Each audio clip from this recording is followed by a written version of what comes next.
പ്രിയ പ്രേക്ഷകർക്ക് സീരിയൽ ന്യൂസിലേക്ക് സ്വാഗതം. കൂടുതൽ സീരിയൽ ന്യൂസുകൾ അതിവേഗം ലഭിക്കുന്നതിന് ഈ ചാനൽ സബ്സ്ക്രൈബ് ചെയ്യുക. ബെൽ ഐക്കൺ മറക്കാതെ ക്ലിക്ക് ചെയ്യുക. വീഡിയോ ഇഷ്ടമായി എങ്കിൽ ലൈക്ക് ചെയ്യാൻ മറക്കരുത്. അഭിഷേകിനെ ഉപേക്ഷിച്ചുകൊണ്ട് മറ്റൊരു ജീവിതം തനിക്കില്ല. ആ കാര്യം ഉറപ്പ് തന്നെയാണ് അച്ഛാ. എനിക്ക് അവൻ അത്രമേൽ പ്രിയപ്പെട്ടതാണ്.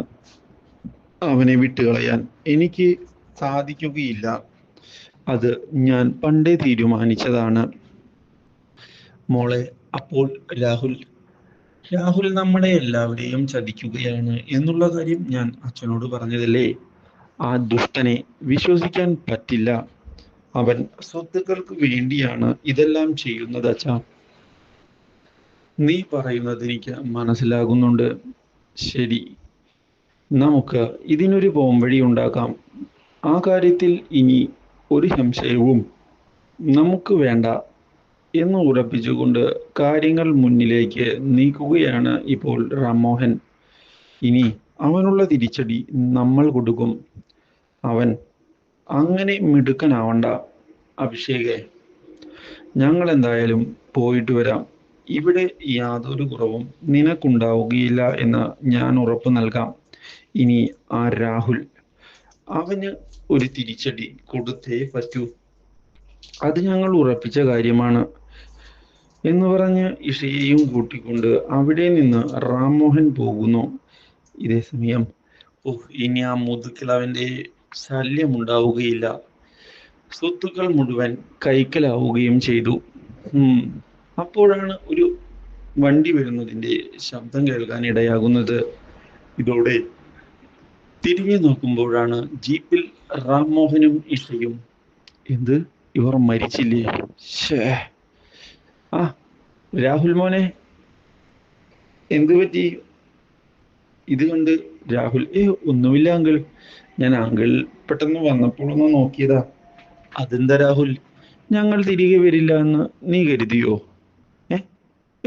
അല്ല, അങ്ങനെയല്ല അങ്കിൾ, ഞാൻ പെട്ടെന്ന് കണ്ടപ്പോൾ ഒന്ന് ഞെട്ടിപ്പോയി, അത്രയേ ഉള്ളൂ. അത് സാരമില്ല. ഇനി കാര്യങ്ങളൊക്കെ വഴിയെ മനസ്സിലായിക്കൊള്ളും. കാര്യങ്ങൾ കൃത്യമായി മുന്നിലേക്ക് കൊണ്ടുപോകാനും സാധിക്കും. ശരി അങ്കിൾ. ഇതോടെ ഇഷ രാഹുലിനെ നോക്കി ചിരിക്കുകയാണ്. ഇതോടെ രാഹുലിന് കാര്യങ്ങൾ അത്ര പന്തിയല്ല എന്ന് മനസ്സിലാകുന്നു. മാത്രവുമല്ല, രാഹുലെ, എന്തായാലും സ്വത്തുക്കളുടെ കാര്യത്തിൽ നമുക്കൊരു തീരുമാനത്തിലെത്തണം. ഞാൻ കുറച്ച് മാറ്റങ്ങൾ വരുത്താൻ തീരുമാനിച്ചിരിക്കുകയാണ്. എന്തേ? മാറ്റങ്ങളോ? എന്ത് മാറ്റങ്ങളാ അങ്കിൾ? അത് കുറച്ച് മാറ്റങ്ങളൊക്കെ ഉണ്ട്. വഴിയെ അത് രാഹുലിന് മനസ്സിലാകും. ഇതോടെ രാഹുലാകെ പകച്ചു പോവുകയാണ്. കാര്യങ്ങൾ കൈവിട്ടു പോവുകയാണല്ലോ. രാഹുൽ ആലോചിക്കുകയാണ്.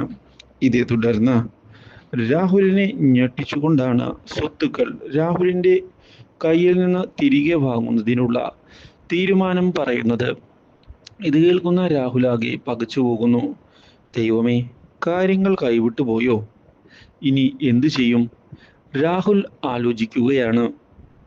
ഇതോടെ രാഹുൽ തിരിച്ചടിച്ചില്ലെങ്കിൽ കാര്യങ്ങൾ കൈവിട്ടു പോകും എന്ന് മനസ്സിലാക്കുകയും കാര്യങ്ങൾ മുന്നിലേക്ക് കൊണ്ടുപോകാൻ ശ്രമിക്കുകയും ചെയ്യുമ്പോഴാണ്, രാഹുലെ, നിന്റെ ചതിയെല്ലാം എനിക്ക് മനസ്സിലായടാ എന്ന് റാംമോഹൻ പറയുന്നത്. Do like, share and subscribe.